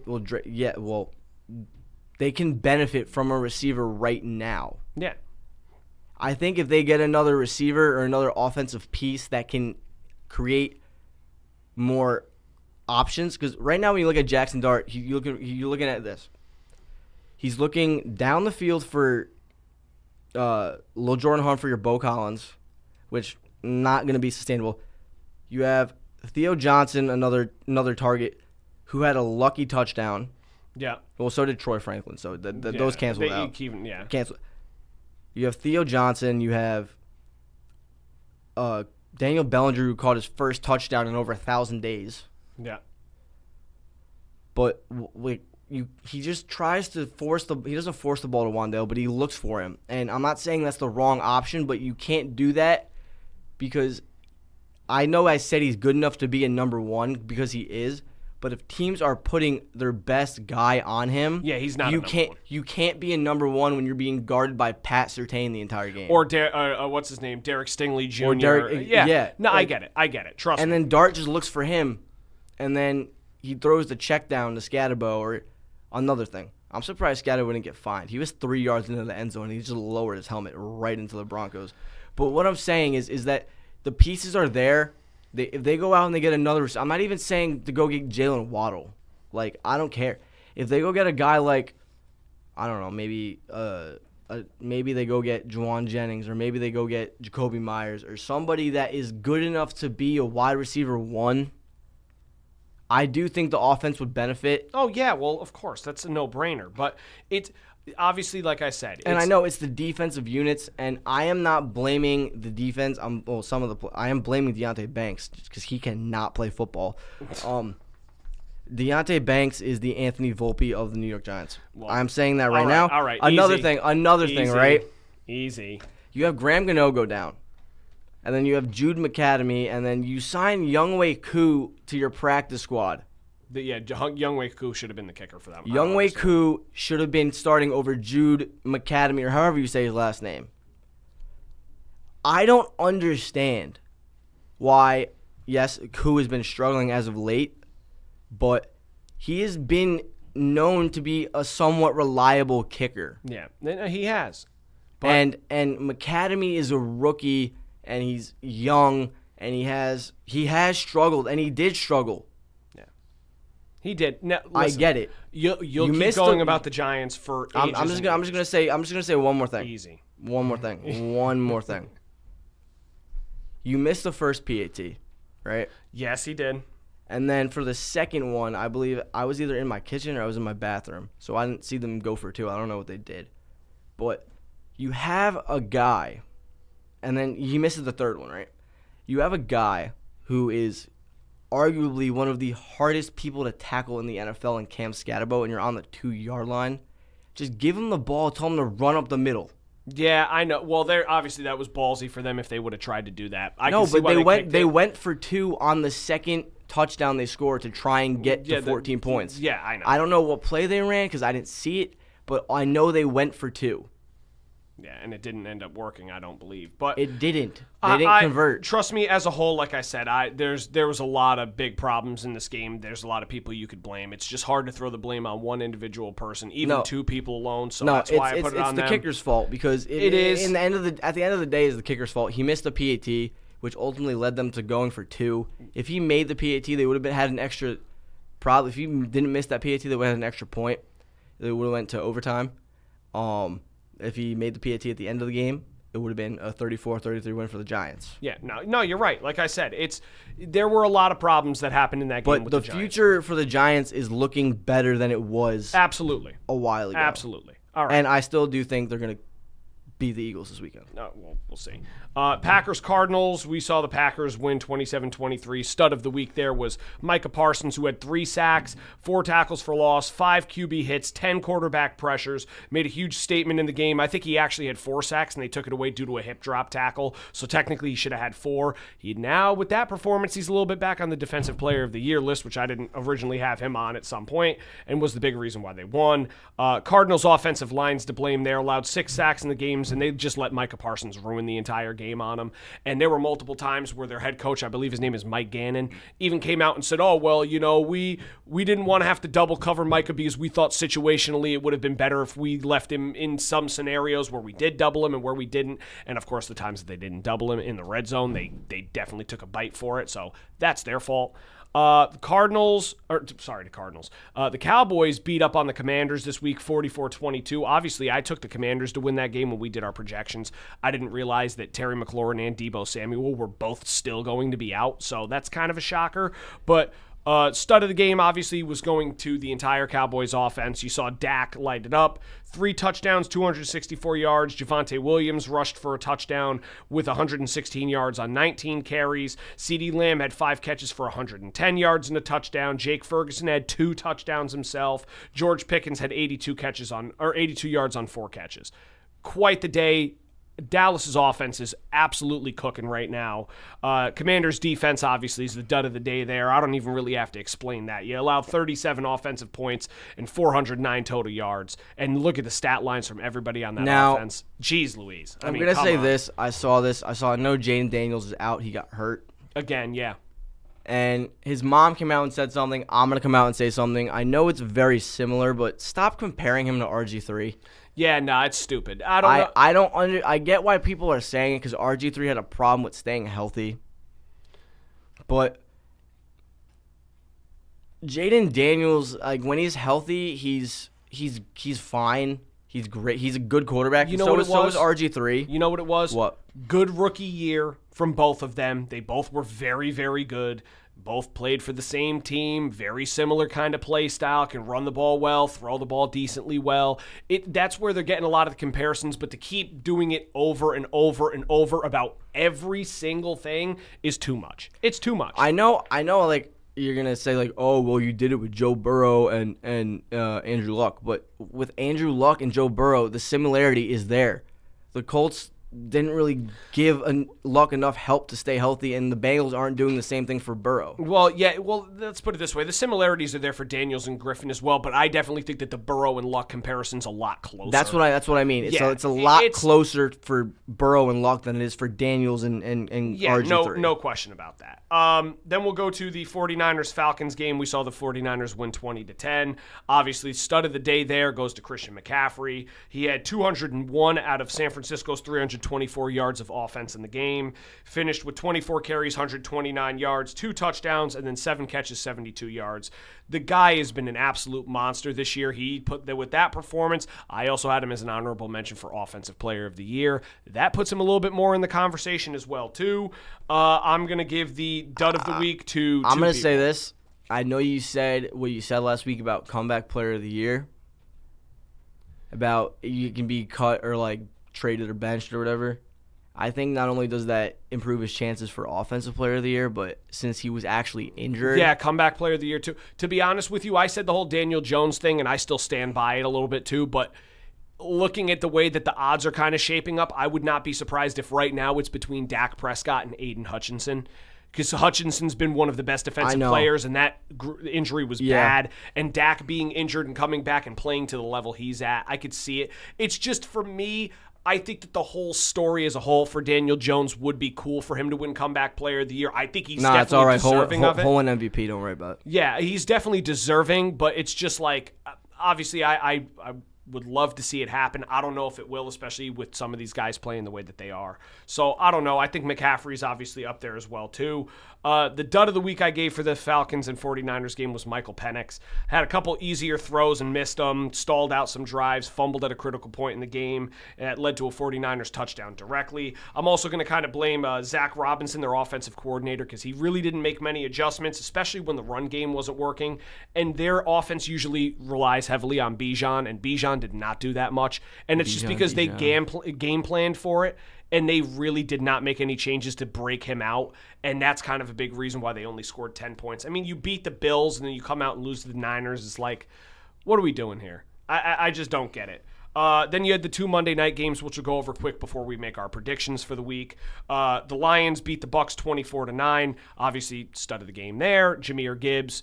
Another one, he had 218 yards of total offense, 17 carries, 136 yards, 2 touchdowns. Thank God I started him in fantasy. 3 catches and 82 yards receiving. The dud of the game I'm going to give to the Bucs O-line. They allowed 4 sacks and 20 pressures on Baker Mayfield the entire game. Run game also suffered as they only had 42 yards. That's heavily, I believe, on their Now I'm going to say this. I know Tez Johnson scored a touchdown for the Bucs, and when asked about it, right? one of the reporters said, "Oh, I saw when you scored your touchdown, you did a spin move and a hurdle. You want to make a comment about that?" He goes, "Yeah, I kind of like just pressed all the buttons on the controller like I was playing Madden." Yeah. Like that childish answer, but I like him a lot too. No, I really I'm do. not trying to like critique his answer. I'm just saying No, I know. that it's hilarious. No, the fact is. that he responds to that question like, "Yeah, I was just playing like I was playing Madden. I pressed all the buttons on the controller." Good sense of humor. It is. Yeah. It's there. And then the last game on Monday night, we saw the Seahawks defeat the Texans 27-19 in Seattle. Obviously, Jackson Smith and Jigba stud of the game. I think, you know what?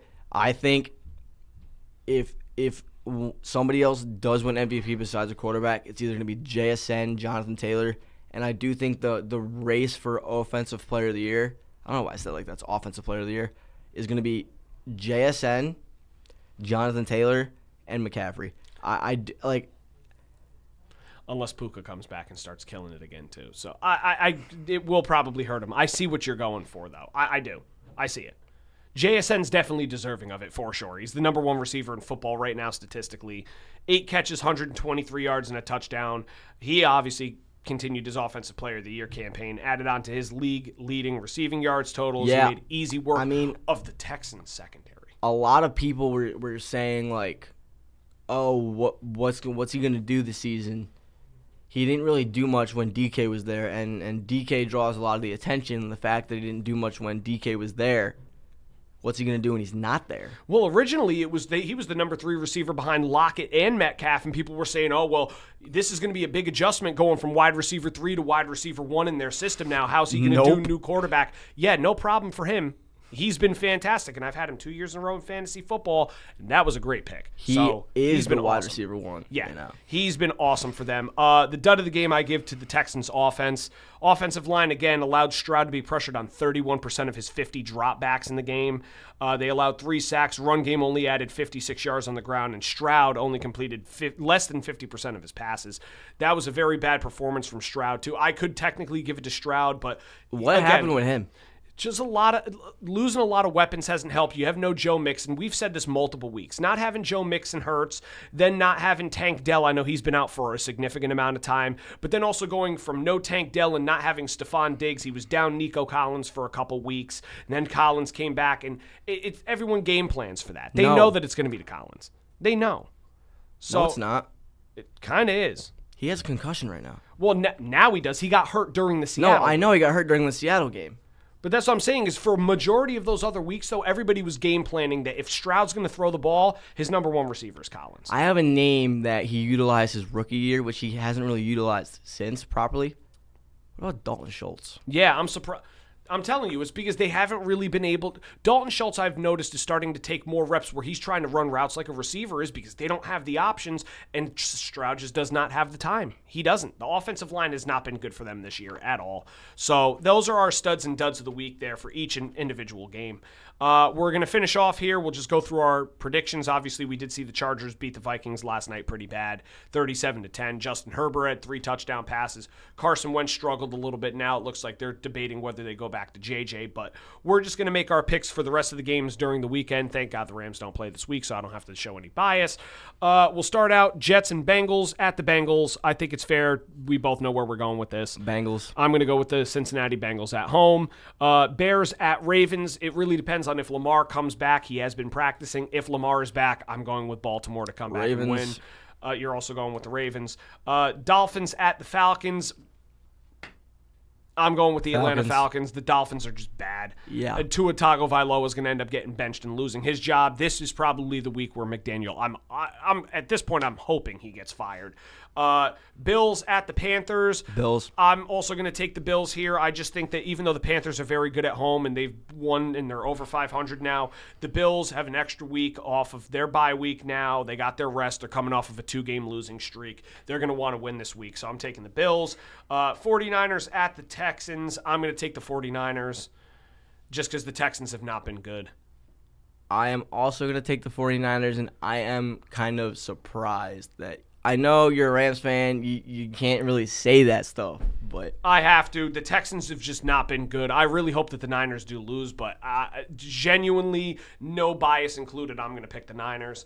Giants at the Eagles.